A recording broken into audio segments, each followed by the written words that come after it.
정말 우리 온누리교회는 축복입니다. 한 달에 한 번 이 성찬을 대하는 것은 그냥 말씀 내에 나온 것처럼 기념하기 위해서 대하는 자리가 아닙니다. 정말 그리스도 안에서 그리스도의 그 말씀을 내가 먹고 내가 마시는지 고백하는 자리인 줄 믿습니다.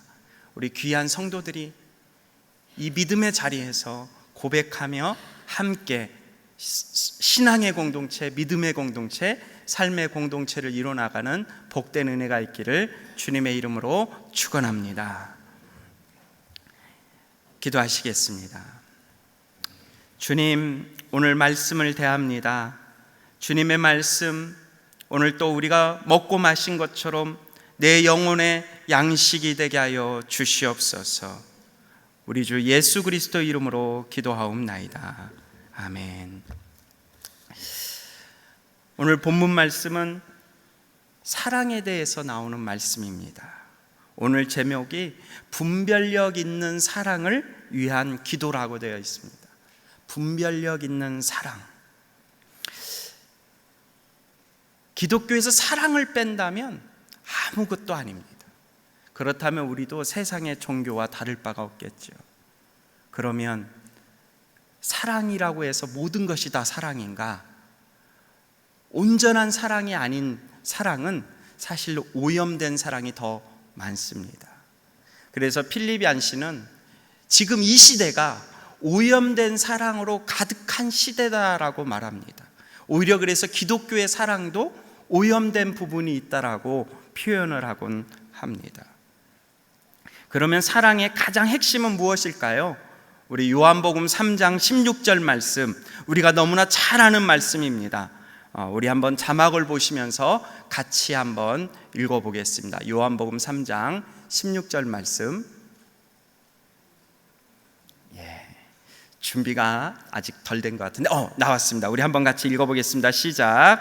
하나님께서 세상을 이처럼 사랑하셔서 외아들을 주셨으니 이는 그를 믿는 사람마다 멸망하지 않고 영생을 얻게 하려는 것이다. 하나님께서 세상을 이처럼 사랑하사 독생자를 주셨으니 이는 그를 믿는 자마다 멸망치 않고 영생을 얻게 하려 하심이라. 사랑은 가치가 아주 풍성합니다. 그런데 하나님은 마치 무가치한 것처럼 값없이 주셨습니다. 그런데 여기에서 이제 우리가 혼동이 오기 시작합니다. 그냥 은혜로 받았기 때문에 사랑을 무가치하게 여겨버리는 경우가 너무 많다는 것입니다. 마치 아이가 10만 원짜리 돈을 수표를 받았는데 그 수표의 의미와 가치를 모르기 때문에 막 들고 다니다가 잃어버리는 것처럼 예수 그리스도의 사랑이, 하나님의 사랑이 그냥 고백만 하면 구원을 받는다라는 것 때문에 어느 틈엔가 너무 무가치하게 여겨지고 있다는 것입니다. 그래서 바울은 온전한 사랑을 이루기 위한 몇 가지 이야기를 말하고 있습니다. 세상은 이 사랑을 잘못 이해하는 경우도 있습니다. 또 일방적으로 사랑하면서도 사랑한다고 말하기도 합니다. 최근에 제가 이 예화를 찾다 보니까요, 작년에 뉴스에 나왔던 한 예화가 있습니다.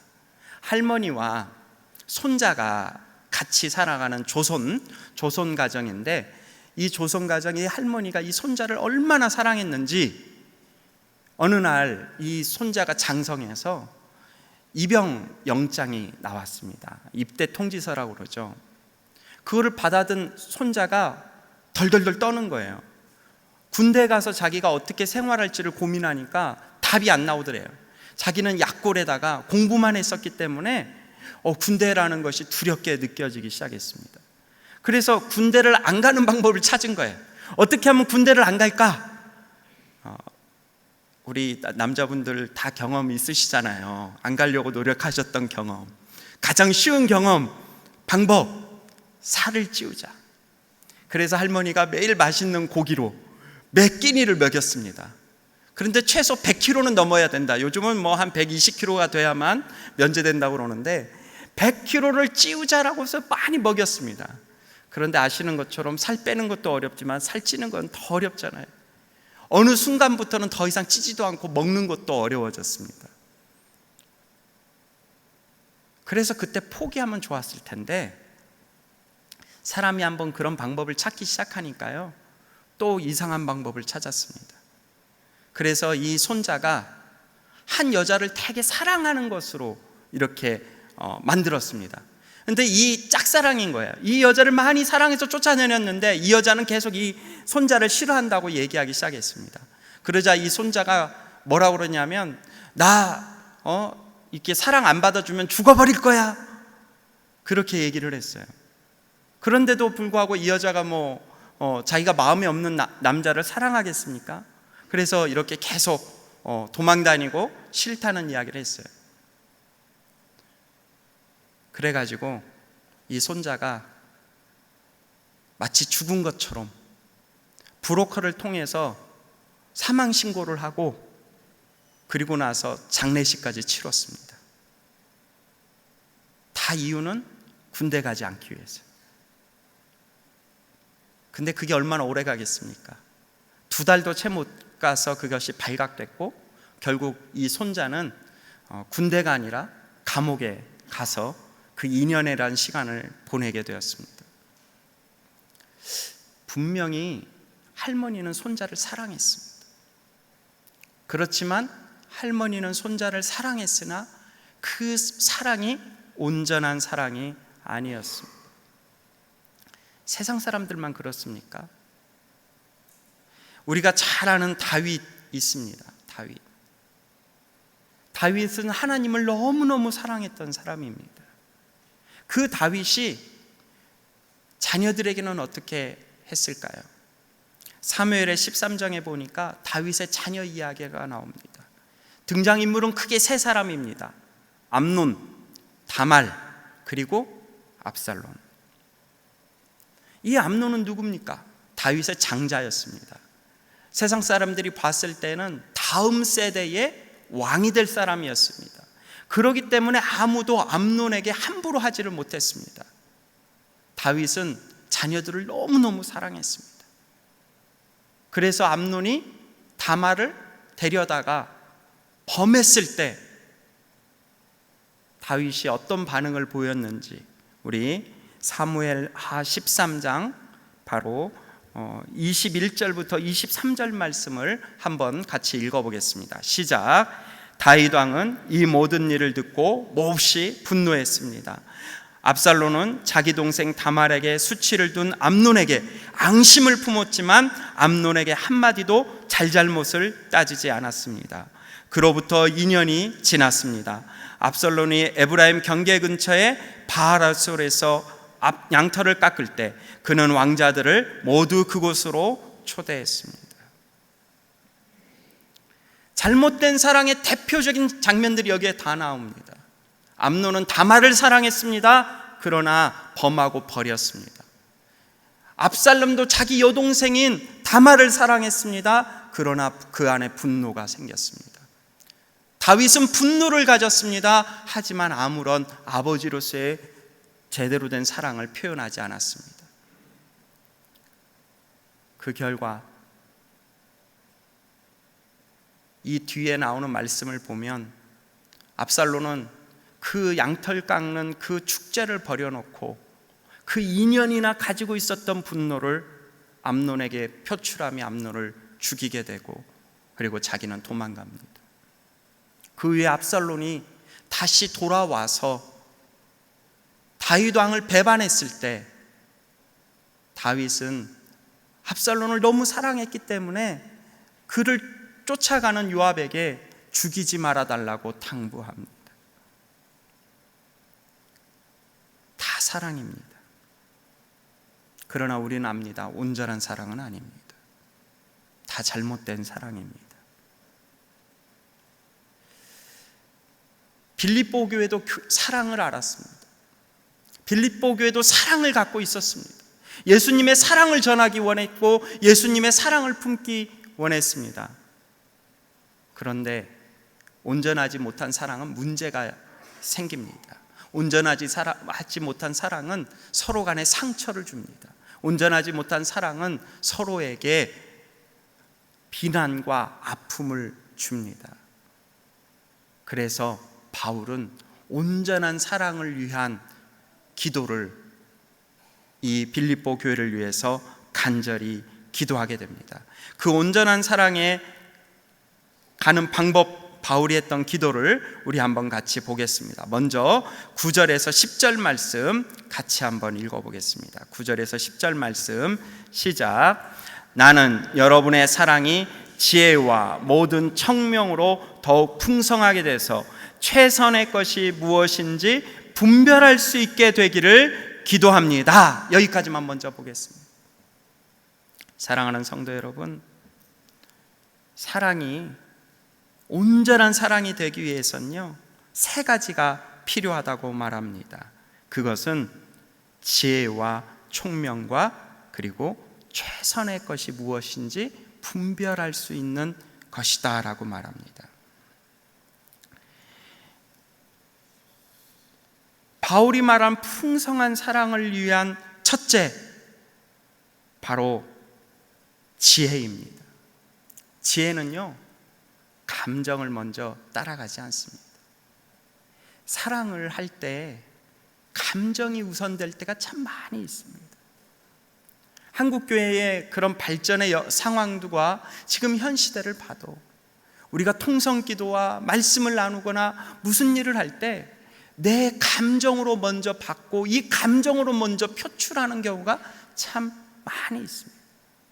열심히 기도하면서 열심히 눈물을 흘리면서 기도하는 사람들이 많은 것은 사실 이 마음에 표출되는 것이 당연한 건데, 이 감정으로 먼저 앞서게 되면요, 감정으로 먼저 사그러들게 되는 것을 보게 됩니다.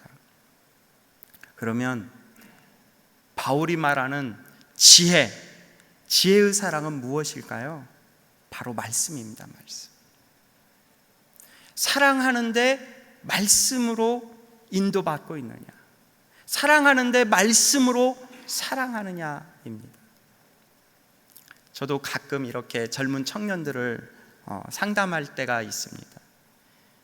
근데 둘이 결혼을 약속하고 오는데, 아시잖아요, 이렇게 저도 한 16년, 17년 이제 결혼 생활을 해봤더니 정말 사랑해서 결혼했는데도 불구하고 그 삶은 또 현실은 사랑과 조금씩 다르다라는 것을 이렇게 깨닫게 됩니다. 그래서 제가 그 젊은 형제자매한테 꼭 물어보는 게 있습니다. 여러분의 사랑을 말씀으로 인도받았습니까? 또 저희는 선교단체고 또 선교사님들을 많이 섬기다 보니까 이 선교를 하겠다라는 분들 중에도 감정적인 것이 앞서서 이 열정과 열심이 너무 앞서가지고 이렇게 달려오시는 분들이 있습니다. 그러면 그분들과 꼭 이야기를 나누면서 하나님이 어떻게 말씀으로 인도하셨는지를 경험하기 원합니다. 왜냐하면 내 삶의 어려움과 내 삶의 아픔이 있을 때 사실 사랑으로 이겨나가는 데는 한계가 있다는 걸 우리가 압니다. 그러면 우리의 어려움과 아픔을 이겨나갈 수 있는 원동력은 무엇입니까? 바로 변함없는 말씀입니다. 사랑의 가장 중요한 지혜는 말씀이 기본이 되어야 된다는 것입니다. 사랑하는 성도 여러분, 말씀을 가까이 하십시오. 말씀이 기초가 되는 사랑을 이루는 귀한 우리 성도들의 삶이 되시기를 주님의 이름으로 축원합니다. 그럼 두 번째는 무엇일까요? 두 번째는 총명이라고 되어 있습니다. 총명. 총명은 무엇입니까? 바로 통찰력입니다. 통찰력. 그리스도의 사랑인가 아닌가를 바라볼 수 있는 눈, 내가 지금 하고 있는 행동이 내 열심인가 아니면 주님이 나에게 주신 진짜 마음인가를 깨달을 수 있는 눈, 그건 나를 바라볼 수 있는 통찰력입니다. 나를 바라볼 수 있는 통찰력이 없이 다른 사람을 바라볼 수 있는 분별력이 있다. 이것은 저는 온전하지 못한 분별력이라고 봅니다. 내 삶에 주님이 주시는 말씀을 기초로 해서 내 삶이 진짜 그곳으로 가고 있는지 가지 못하는지를 깨달을 수 있는 총명, 그것은 바로 통찰력입니다. 내가 깨달았을 때 돌아올 수 있는 힘이 있어야 돼. 가끔 그런 얘기 듣지 않습니까? 너무 멀리 와버렸어요. 그런데 진짜 믿음의 사람들은요, 멀리 왔다라고 깨닫는 순간 돌이킬 수 있는 사람입니다. 그게 바로 총명입니다. 통찰력입니다. 내 삶에 멀리 와 있는 환경이 있습니까? 그리스도 앞에 가져가기 어려운 모양이 있습니까? 그것을 돌이킬 수 있는 힘이 바로 우리가 주님이 오늘 말씀하시는 통찰력입니다. 그리고 세 번째로 10절 첫 부분에 있는 최선의 것이 무엇인지 분별할 수 있게 되는 것을 말합니다. 그것은 바로 분별력입니다. 분별력. 우리가 갈라디아서나 로마서를 배울 때 하나님의 분노와 하나님의 진노와 사람의 분노의 차이점을 배웁니다. 하나님의 진노는요, 전혀 인간적 죄와 감정이 섞이지 않는 것이 하나님의 진노의 특징입니다. 그래서 하나님은 선과 악을 분명하게 구분하실 수 있는 분이십니다. 하지만 인간의 분노는 어찌됐건 감정과 인간의 죄성을 포함되어 있는 것들이 많습니다. 그렇기 때문에 우리가 가져야 되는 분별력은 말씀과 통찰력과 그것을 기초로 한 분별력이 되어야 됩니다. 이 세 가지가 따로따로 갈 수가 없습니다. 말씀을 기초로 한 나의 통찰력, 말씀을 기초로 한 분별력, 또한 나에게 주신 것을 바라보는 통찰력을 바라보고 깨닫게 되는 분별력, 이것이 바로 보이지 않는 그리스도의 풍성한 사랑을 만들어가는 가장 기초되는 것이라고 오늘 바울은 말하고 있습니다.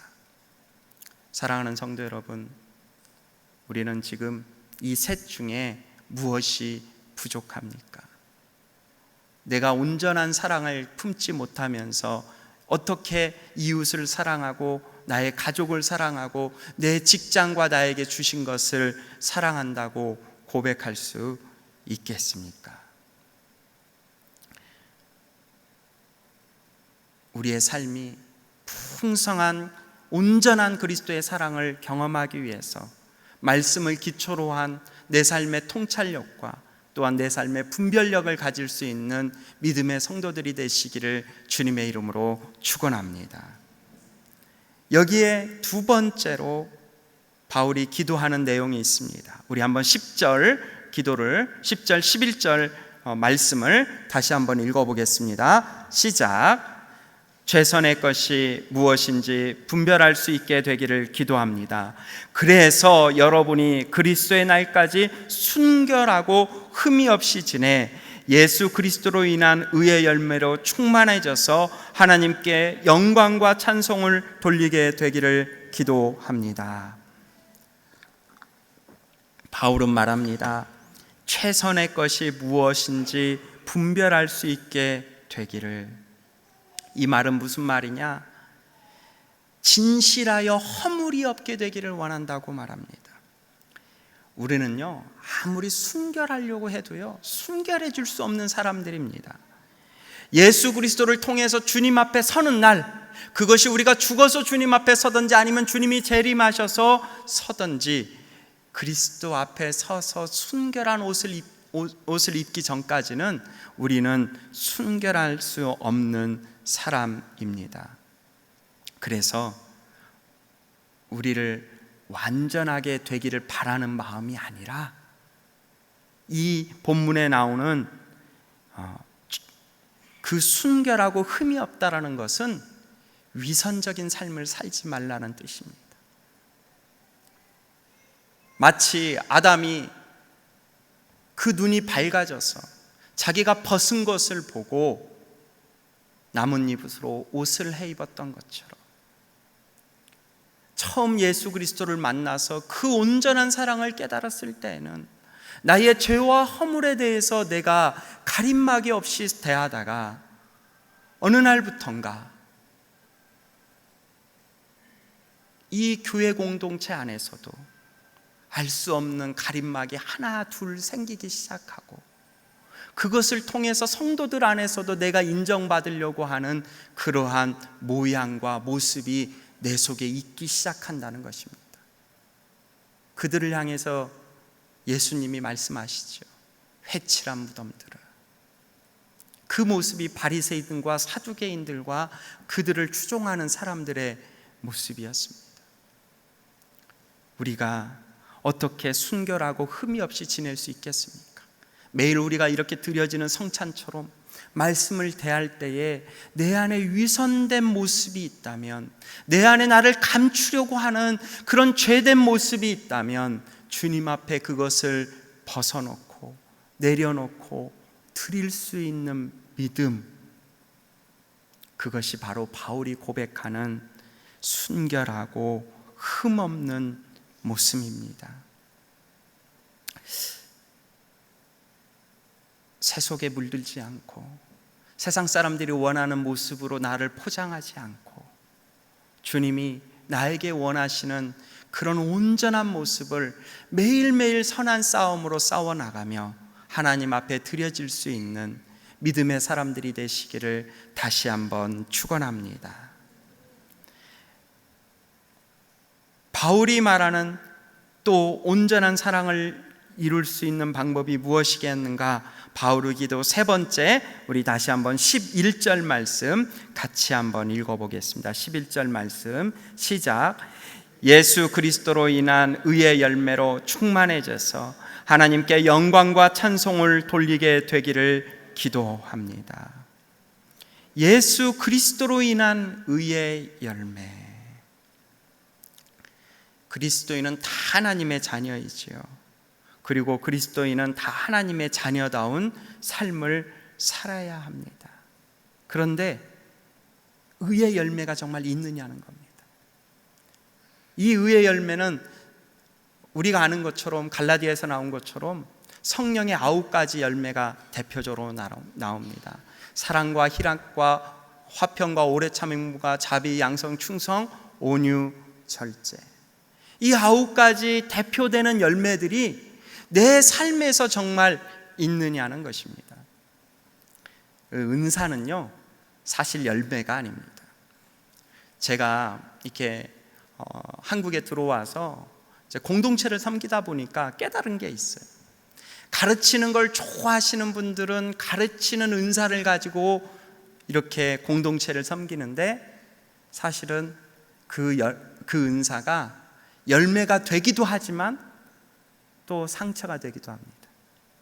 섬기는 것을 잘 하시는 분들은 섬기는 것으로 열매를 맺기도 하지만 사실은 그 섬기는 것 때문에 상처를 주기도 합니다. 참는 것을 잘 하시는 분들은 그 참는 것으로 열매를 맺기도 하지만 그 오래 참은 것 때문에 병이 되기도 합니다. 성령의 9가지 열매의 핵심은 내가 가지지 못한 은사로 섬길 때 열매가 맺힌다는 것입니다. 가르치는 것을 잘 하시는 분들이 계십니까? 그러면 섬기는 것으로 열매를 맺으십시오. 섬기는 것을 잘 하시는 분들이 계십니까? 그러면 말씀 읽기와 가르치는 것으로 열매를 맺으십시오. 또 오래 인내하시는 분들이 있습니까? 그럴 때는 또 기도하며 권면하는 것으로 열매를 맺으십시오. 내가 잘하는 것은요, 열매가 맺히기 쉬운 것 같은데 오히려 상처를 주기가 더 쉬운 것을 보게 됩니다. 온누리교회가 한번 은사 배치 세미나가 열풍적인 때가 있었습니다. 자기의 은사를 깨닫고 자기의 은사를 알고 그 은사로 섬기자는 게 목적이었는데, 그러다 보니까 어떤 현상이 나오냐면 그 은사만 하는 거예요.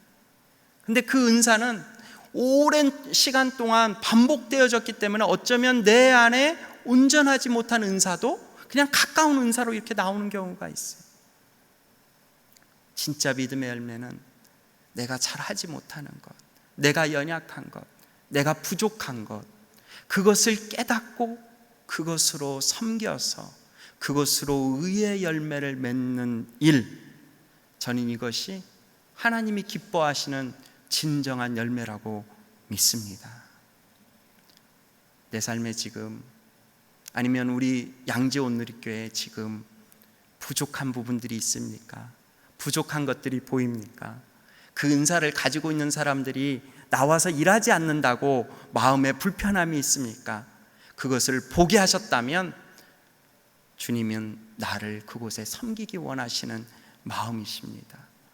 새벽 예배, 수요 예배 혹 나오지 않는 것 때문에 마음의 한편에 어려운 분들 계십니까? 그렇다면 그것을 주의 음성으로 듣고 나오셔야 됩니다. 또 식당 봉사, 또 여러 봉사 안에 사람이 없는 것이 보입니까? 내 은사가 그 은사가 아니라도 그것을 감당할 때 주님은 아름다운 열매로 그 열매를 받으실 줄 믿습니다.